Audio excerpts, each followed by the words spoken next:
Hey, hi everyone. It is Thursday night after the big snowstorm. Hope everybody's well. Hope everybody is all dug out. Um, a quick live broadcast tonight, and I had got up my nerve. I have a little bit of uh, trepidation about doing streaming this to YouTube also, but I am doing that tonight too. So, first thing I wanted to talk about was I was going on to my iPad because I love the Knit Companion program.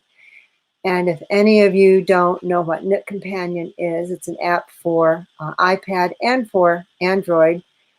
And you can put all of your knitting patterns, upload them from Ravelry. You can scan things in. It's absolutely wonderful. Charts are great in the format because you can make them big. You can highlight. You can do everything with it. And I picked up one of my projects, and like I told you last week, do as I say, not as I do. I picked up one of my projects. I didn't have enough written down about it, and I really had to think about where I was and needle size, etc. And so I picked up my Knit Companion, and I was thinking about the project card that I talked about last week, and I learned something about Knit Companion. Let me show you. And then we're going to talk about that project card again. So if you have Knit Companion, and this is my pattern in Knit Companion, I frequently forget what size I'm making when it's a pattern with a lot of sizes in it. So right up here is this little icon that's called Scribble. And as you can see, I've circled the size. And you can write on your Knit Companion. So this is really going to be very helpful to me now that I've discovered something that I'm sure Julie knew about. And then there's also a place in here that you can put notes in so that you can actually put the information that's on the project card. If you don't want to keep it separate, you can put it in your Knit Companion. And then you always have it with your pattern. So let me screen share the note card or the project card so that you know what I'm talking about and know what you get when you download that from the website. And hi, Jackie. She says, greetings from Myrtle Beach. I'm sure you're nice and warm there today and glad you didn't have to shovel any snow. Okay, let me share. Let's see if I can do this time. Screen share, and I want to screen share. I want to application.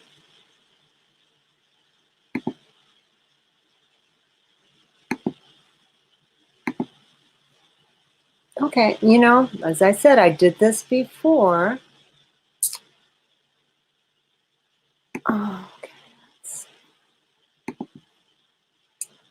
I'm so sorry when I do these things. Let me just minimize my screen for a minute. Okay, it should be there. So, share.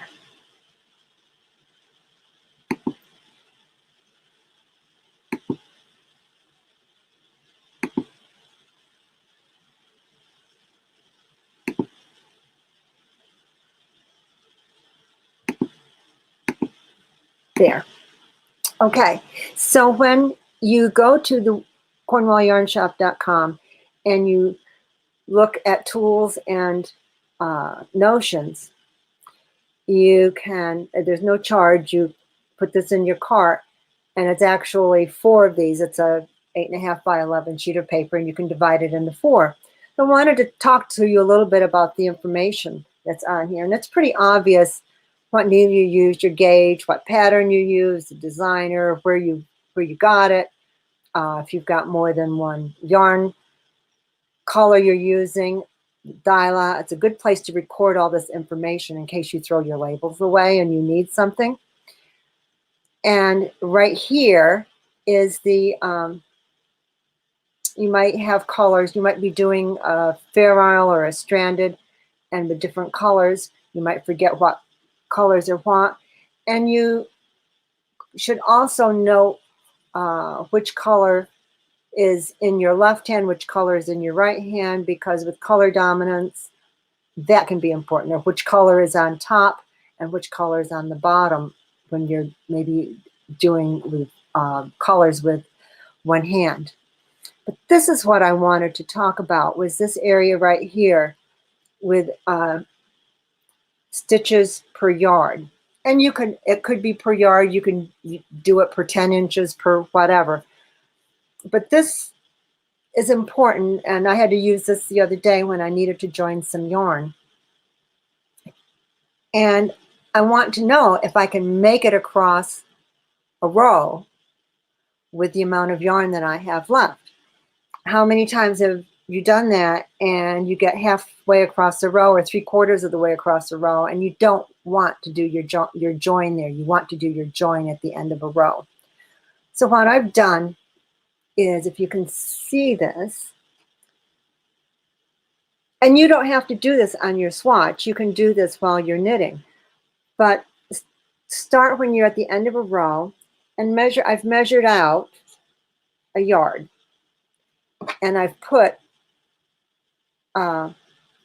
tie just a piece of waste yarn to it, something bright, so I'll know. And I'll knit that entire distance. And when I get to there, I can count the number of stitches that I got in a yard. And if you're working on a smaller project, you may want to cross yards out and do it per 10 inches or whatever you want to do. But that way you can place your join where you want to. You can calculate if you have enough to do another repeat. If you know your repeat and you've got, I don't know, 5 rows of 20 stitches in your repeat, so you know you've got to do 5 times 20. You've got to do, you need enough yarn for 100 stitches. Did you get 100 stitches in a yard? Did you get 50 stitches? Do you have 2 yards left? It's a great way to calculate and to plan your joins, to plan your work. The other thing is that you can kind of reverse this too. So say if I tie a piece of waste yarn here, just a little piece, so that I know where I'm started, and say I want to know how much yarn I used in 5 stitches. So I could take this out, and now I could measure this piece. So when does something like this come in handy? Well, maybe you're making something that you need to make a color change. And I've done this, say, when I'm doing a blanket that's in the round, and I want a color change at a certain spot. So I'll know when I get to this much left, I'll know where, and I would use a Russian join, and we can talk about that another time, but I'll know exactly that I want the change right here. So this information is good, and you may want to know it for rows, but this is the kind of information all of us should have at our fingertips when we're knitting a project. The other quick thing I wanted to talk about is the Hinterstein's Choose Your Sweater Knit Along. I can get rid of this now, stop sharing. I was going to start it this week, but the snowstorm really messed me up for a lot of things. I also was going to tell you that I was going to have a different sweater on, and I don't tonight. So I'm going to, I decided that I'm going to use felted tweed. I am going to do sweater XX-O&E, XX-XX1. And this is just my bigger swatches home, but this is my smaller swatch that I started. Another thing, and some of you may do this too, when I play with needle sizes, I put in some reverse stockinette so that I get pearl bumps so that I can tell where my needle sizes are, what needles I use.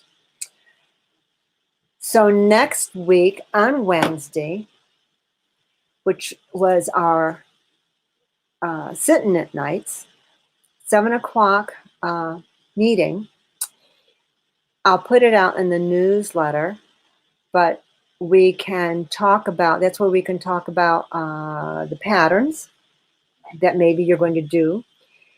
And you can be all ready to start it. I haven't started my sweater yet, and I've just kind of been looking at the pattern a little bit. And we can start it that night, and then we'll give 2 weeks and then see where everybody is going to be. And then we can really start a nice schedule so that we can stay on that to actually get our sweaters done. I hope that was clear. Great, Colleen. Glad you liked the tip about the project card and the stitches per yards. I don't have a whole lot else to say tonight. The snowstorm really played a little havoc with all of my plans for this week. So next Wednesday, we'll be starting the knit along. And next Thursday, I hope to have another live session. And hopefully I know I'm going to have something kind of cute to show you, a little bit different. Anyway, thanks a lot for joining me tonight, and we'll be talking soon. Thanks. Good night.